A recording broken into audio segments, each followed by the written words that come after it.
हम बात कर रहे हैं बेटा गौरी वेक्टर की। वेक्टर हम अगर फिजिकल क्वांटिटी को कैटेगराइज करें तो 3 कैटेगरी में डाल सकते हैं। देख गौरी, हाँ सर, वो सुन रही हूँ। इस चीज को देख क्या लिखा है मैंने।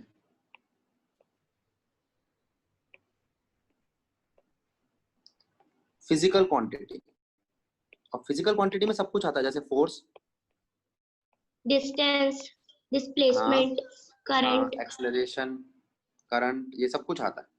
हाँ अब मैं सर। तेरे से ये कह सकता हूँ कि भाई फोर्स वेक्टर है नहीं है, स्केलर है नहीं है, तो तूने कहा भैया ये जो चीजें हैं ना ये 3 कैटेगरी में, तो स्केलर, वेक्टर वेक्टर और टेंसर।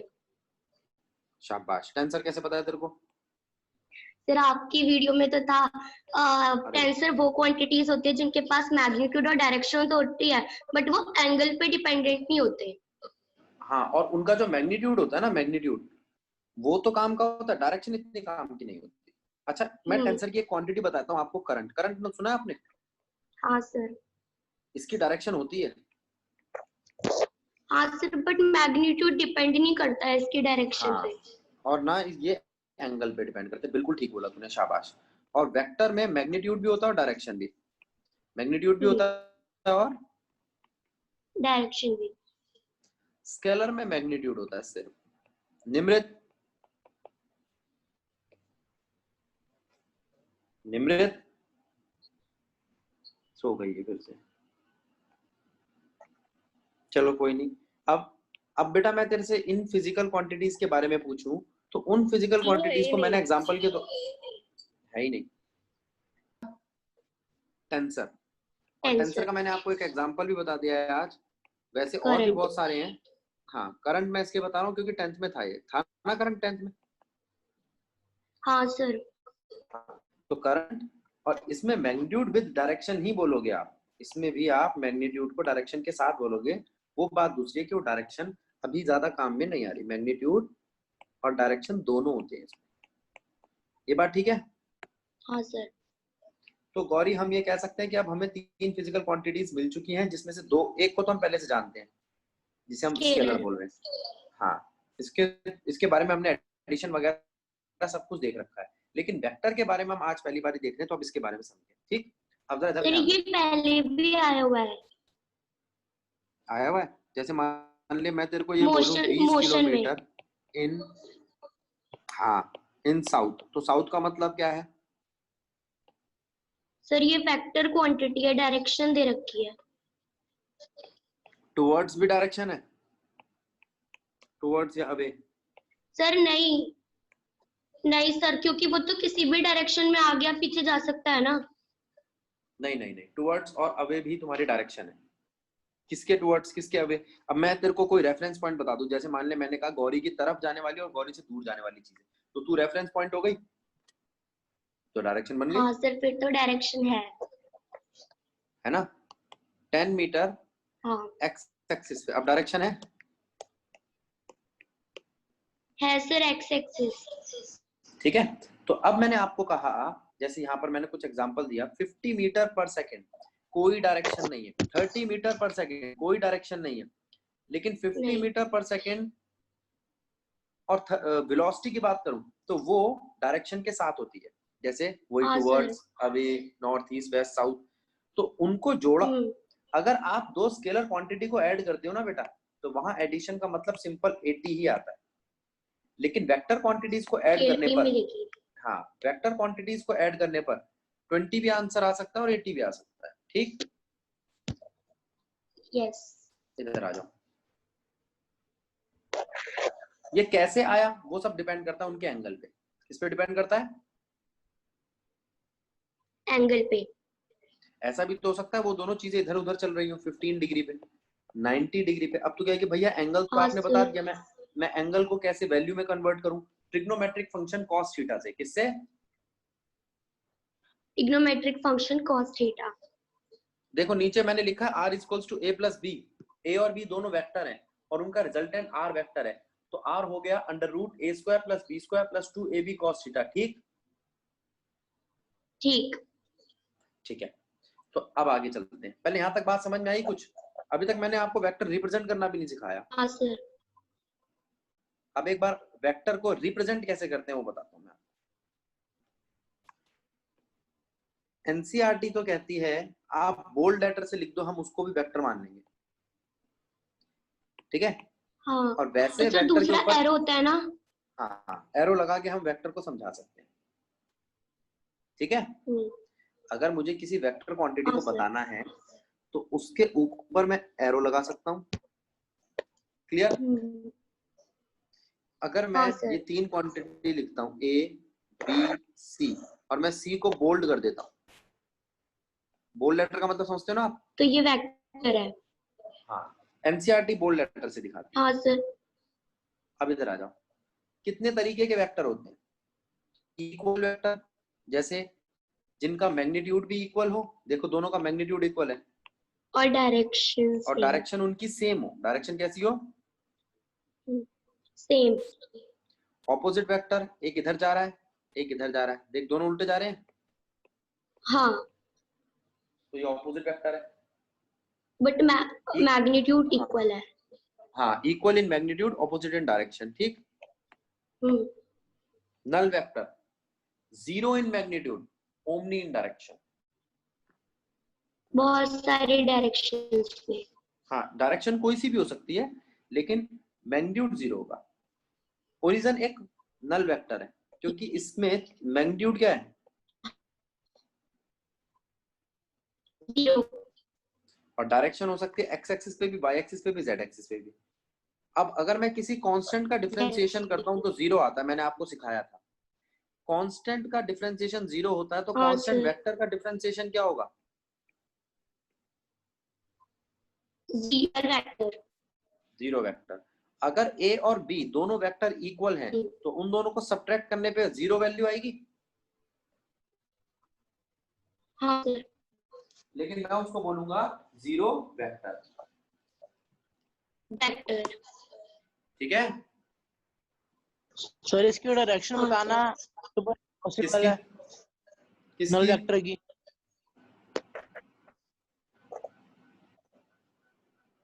बेटा नल वेक्टर की डायरेक्शन वही होगी जिसमें वो पहले थे। डायरेक्शन है, मान लो कोई स्पेसिफिक डायरेक्शन है ए की या बी की, उसी डायरेक्शन को मैं नल वेक्टर की डायरेक्शन मानूंगा, ठीक है। सर वैसे नल वेक्टर तो डायरेक्शन लेस होना चाहिए। डायरेक्शन लेस नहीं है, ओमनी डायरेक्शन है। कई सारी डायरेक्शन, एक होता है बिल्कुल जीरो डायरेक्शन, एक होता है बहुत सारी डायरेक्शन। नल वेक्टर की कई सारी डायरेक्शन है, मतलब वो कहीं पे भी जा सकता है लेकिन उसका मैग्नीट्यूड बहुत छोटा है, इसलिए आपको उसकी डायरेक्शन स्पेसिफिक दिखाई नहीं दे रही, ठीक। Yes sir. अब देखो, एक चीज होती है यूनिट वेक्टर, नाम में यूनिट आ रहा है, यूनिट का मतलब एक, यूनिट का मतलब एक। हाँ, इसको कैप से दिखाया जाता है, इस तरीके की कैप। और यूनिट वेक्टर मैग्नीट्यूड में 1 होता है और इसकी डायरेक्शन वही डायरेक्शन होती है जिसका ये वेक्टर है। अगर यूनिट वेक्टर एक्स एक्सिस का वेक्टर है तो, अगर यूनिट वेक्टर एक्स एक्सिस का वेक्टर है, अगर यूनिट वेक्टर एक्स एक्सिस का वेक्टर है तो इसमें जो डायरेक्शन होगी एक्स एक्सिस की होगी और मैग्नीट्यूड 1 होगा, ठीक है। ठीक है। हाँ, अब जरा ध्यान दो, जैसे मैंने तेरे से एक एग्जांपल लिया कि ए एक वेक्टर है, ए वेक्टर है। हाँ ए जो तेरा वेक्टर है उसका unit vector a unit vector है। ए यूनिट अब तू वेक्टर। कहेगी, हाँ अब तू कहेगी भैया कैसे? ए यूनिट वेक्टर का मतलब है a vector divided by magnitude of a vector. Sir ऐसा क्यों किया? क्योंकि जो मैग्नीट्यूड है ना उसकी वैल्यू तो खत्म कर देगा। अच्छा एक बात बता, कोई है 50 मीटर इन साउथ, ठीक है। अगर मैं इसको डिवाइड कर दूं 50 से तो 50 तो गया, तो 1 मीटर इन साउथ हाँ रह गया। ओके अब इसका ओके, मैग्नीट्यूड, यूनिट निकाल हाँ दी। हाँ, अब इसका मैग्नीट्यूड 1 है और डायरेक्शन दिख रही है मुझे हाँ इसकी। सर ठीक यूनिट है। वेक्टर की, हाँ बोलो। यूनिट वेक्टर की कोई यूनिट नहीं होती ना? नहीं नहीं होती है, क्यों? सर मैंने जैसे वो पढ़े थे एमसीक्यूज किए थे तो उनमें बताता हूँ, क्वेश्चन मैं था। बताता हूँ वो क्या है। हाँ उसका मतलब बताता हूँ क्या यूनिट वेक्टर की मैग्नीट्यूड है। देखो पहले इधर ध्यान दो, ये ठीक है जो अभी मैंने बताया आपको? हाँ जी हाँ सर। सर ठीक है। अब इधर आ जाओ, ये क्या लिखा है? 40 किलोमीटर इन 1 आवर, ठीक है। Per hour. इसका मैग्नीट्यूड क्या है? 40 या 40 किलोमीटर पर आवर, हाँ सर। है ना? हाँ ये लो, हमने इसकी वैल्यू ले ली 40 किलोमीटर पर आवर, ठीक है? तो इसका यूनिट वेक्टर क्या बन जाएगा? 1 इन एक्स एक्सिस, ठीक है? ठीक है ये किलोमीटर पर आवर हट जाएगा, 1 इन एक्स एक्सिस। ये कह रहा है, ये कह रहा भैया इसकी कोई यूनिट होगी? यूनिट इसलिए नहीं है क्योंकि मैंने उसके मैग्नीट्यूड में यूनिट ले ली, ठीक है? ओके सर, समझ गया। इधर आ सर, जाओ एक जरा। बार रिपीट कर दो अभी बस, ये एक्स एक्सिस वाला। ये देख, यहाँ ध्यान दे।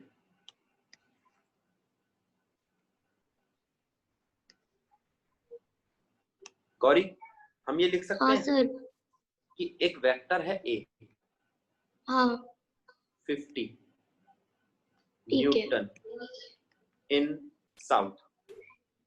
हाँ अब तेरे से मैं ये कहूं कि एक उसका मैग्नीट्यूड है, वो है 50 न्यूटन। क्या है? 50 न्यूटन। अगर तू इन दोनों को डिवाइड कर देगी तो तुझे मिल जाएगा इसका यूनिट वेक्टर। हाँ सर।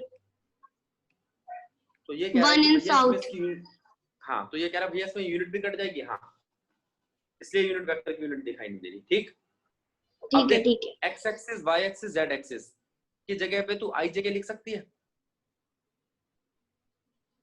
सर हाँ सर, लिख सकते हैं, वो तो वैल्यू है ना। हाँ तो ये सिंबल हो गए। अब आज के बाद अगर किसी के पीछे आई लिखा हो तो तू समझ जाएगी एक्स एक्सिस, जे लिखा हाँ हो तो सर, वाई एक्सिस, और जेड लिखा हो तो वाई एक्सिस और हाँ के लिखा हो तो जेड जेड एक्सिस। एक्सिस। तो ये तीनों ना यूनिट वेक्टर हैं x axis, y axis, z axis के, ठीक है? ठीक है ठीक है। ये तीनों यूनिट वेक्टर हैं x axis, y axis, z axis के। क्लियर? ठीक है, क्लियर। अब देख, आई जे के दिखाई दे रहे हैं? हाँ सर, दिख रहे हैं। पॉइंट देखना, तूने कभी ऐसे पॉइंट लिखा है 5 3 2?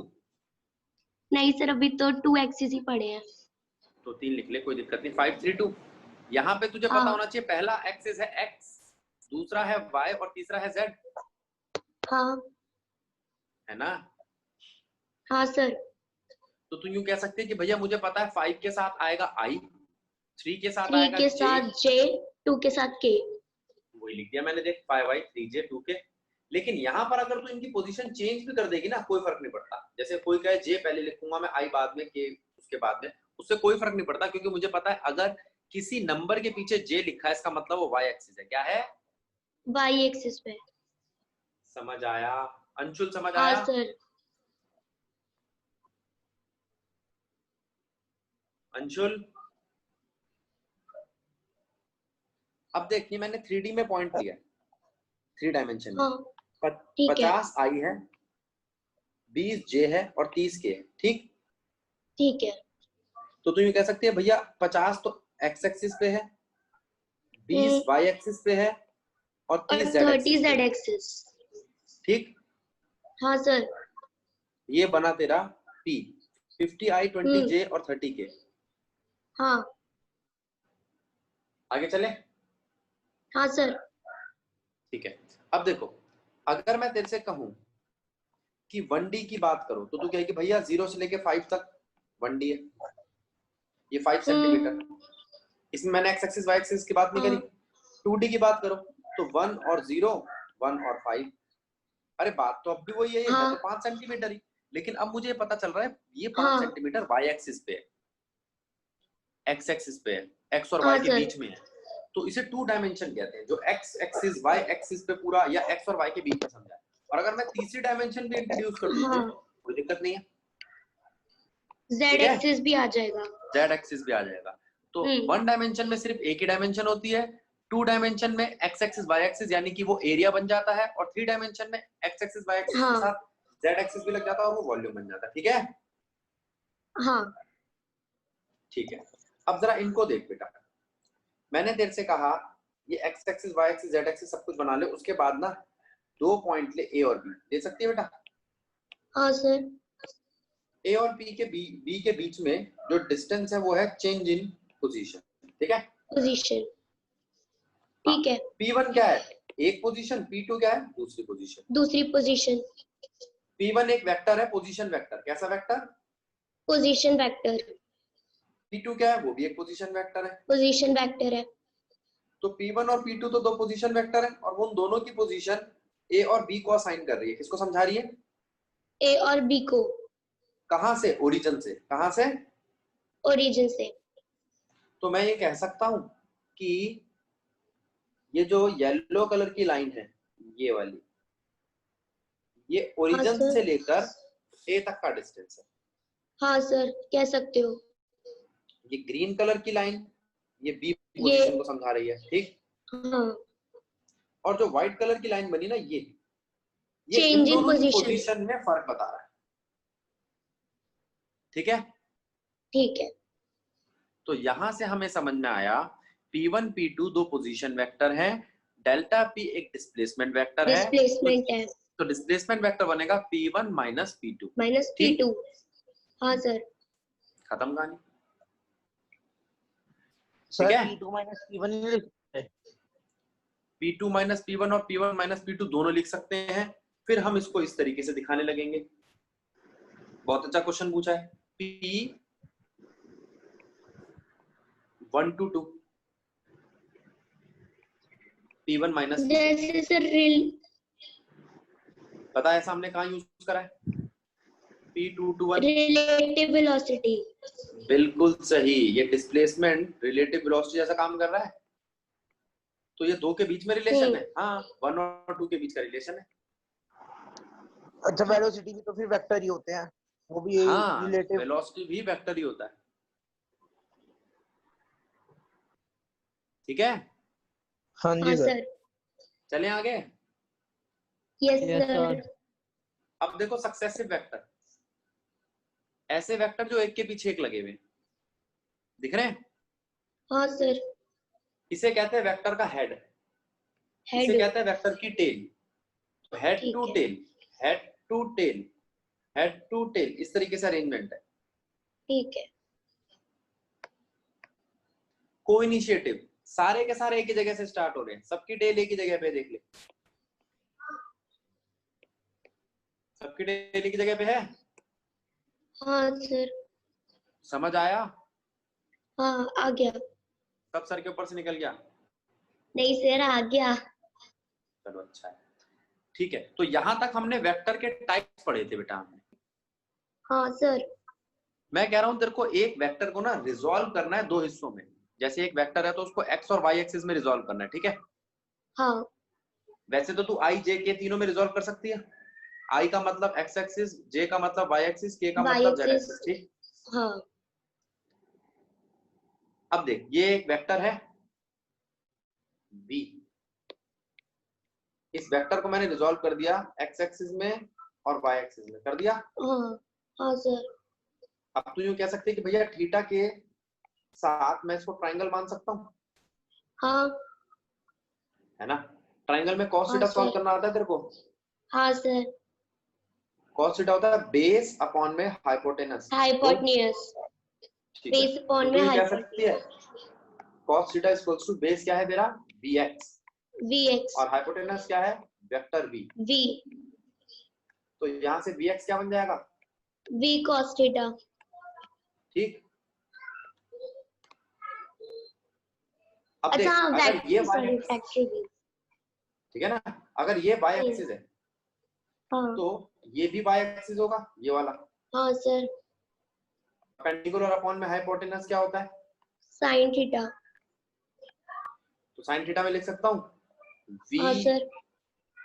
y divided by v vector. हाँ सर। तो यूं कह सकते हैं कि भैया v y हो गया v साइन थीटा, हाँ, कह वही सकते लिखे हो। हुए। सर मैं vx एक बात इक्वल्स टू v पूछूं, cos, पूछ। आपने v को वेक्टर भी लिया, ठीक है सर, बट हाँ। आपने vx को वेक्टर में क्यों लिया है? vx और vy वो दोनों v के ही रिजॉल्व हुए हुए कंपोनेंट्स हैं। v को अच्छा मैंने दो ठीक है, हिस्सों तो में खोल दिया, x एक्सिस और y एक्सिस में, तो वो थीटा में वो तो भी फर्क वेक्टर ही होंगे। रहेंगे वो भी वेक्टर ही, ठीक। ठीक है। ऐसा ही देखो यहाँ हुआ, देखो देख, इसमें मैंने सॉल्व करके यहाँ लिख भी दिया इस पेज पे, ठीक है।